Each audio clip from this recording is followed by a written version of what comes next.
Thank you for joining me. Today, we're going to talk about a very timely subject, unfortunately, and that's suicide.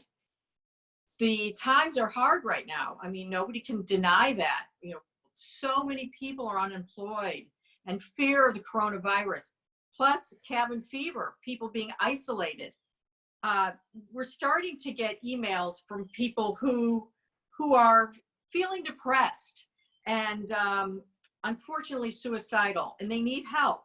So I want to read you a question that comes in from Rapid City, South Dakota, and this is from Brian, and he has a question for you.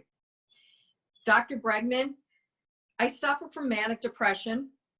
This spring, especially with losing my job because of mass layoffs, I'm really depressed, and for the first time in my life, I'm considering suicide. I feel completely hopeless. What would your advice be to him? Well, unfortunately, I think there's a lot of people who have mood disorders like this person who are now at high risk. Right now, between what's happening with the virus and people having also ongoing psychiatric problems, it's like a confluence of things, like a perfect storm, things coming together. People are isolated, which brings about a lot of fear. Then people who have mood disorders are disrupted from their social relationships, their churches, their games, they're getting together with friends, they're isolated. Financial issues are happening. Like, it seems like 1 out of every 2 people in the country don't have jobs. Yeah, that's terrible. And you know, there's like natural stuff going on the air all the time. People are buying guns, people are drinking. So yeah, basically what we have to think about here is that usually too, there's a seasonal variation when people can be triggered. And now, what does that mean? Okay, what it means is like a lot of times in the spring, the fall and the spring, there can be seasonal variation of people having mood disorder.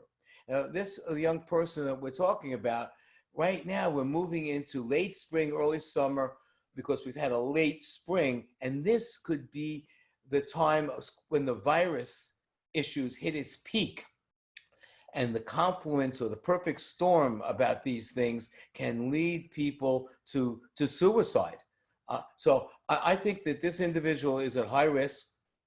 They should reach out to health professionals that they've seen in the past or to go to online treatments right now and really be carefully assessed. But I think the individual has a large risk factor and right now in their illness. And I think if unfortunately they have any firearms, they should get rid of them. Any pills that are laying around, they should get rid of them. And they should reach out to their practitioner and their family. And always, if they have a plan, then call 911 or go to your nearest emergency room. Now, I want to turn the tables a little bit on that, and that's really good advice to someone who is very depressed and is contemplating suicide. But what about as a parent? How many times have I read or been at a funeral where the death was because of somebody who committed suicide? And I hear the parent or the friend or the teacher say, I never, ever suspected they were depressed. I never suspected that they were contemplating suicide. What would your advice be to that friend, to that parent, to that teacher who can see those subtle hints, those subtle signs, and nip this in the bud before it ever goes down the suicidal road? Well, I think that's a very good question. And I have been confronted by this a lot, and especially, unfortunately, when bad things happen. And really, the simple answer is you need to ask. You need to be more in tune. A lot of times, although you think there were no signs, there were signs. And later on, people feel horribly guilty about not seeing this and that. So really, the thing is to really be aware and to ask. And to be pushy about it. If you think things aren't right, you know if your loved one is not functioning well, or drinking too much, or playing around with their guns, or watching bad movies, or writing wills. All right, so you are saying we need to be better observers, but what should we observe? I mean, is it lack of appetite? What is it that would be like, oh, that's a problem? Maybe I should ask my son, are you having suicidal thoughts? What are the signs, really? Okay, that's a very good question.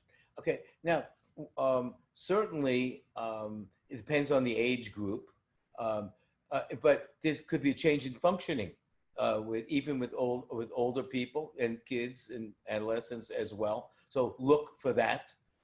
Look, sometimes kids start to wear black clothes. I mean, or get involved in like negative cult issues. I mean, as signs, or they're talking to their friends and they're writing things, very negative things, or they're doing drugs and they really changed their behavior. So there's a lot of signs that could be present. And then you need to ask and be pushy about it, about getting some help. No, parents say, no, I don't like this. I don't feel comfortable. You're not talking to me. I'm really trying to ask you. We're getting help.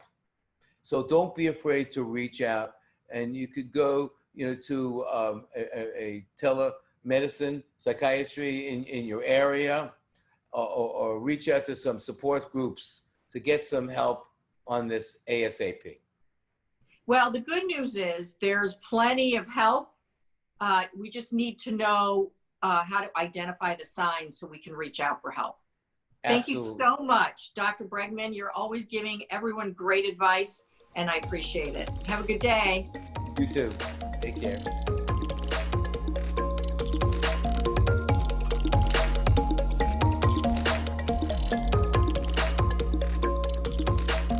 BregmanMD Medical Group offers online psychiatry and online therapy.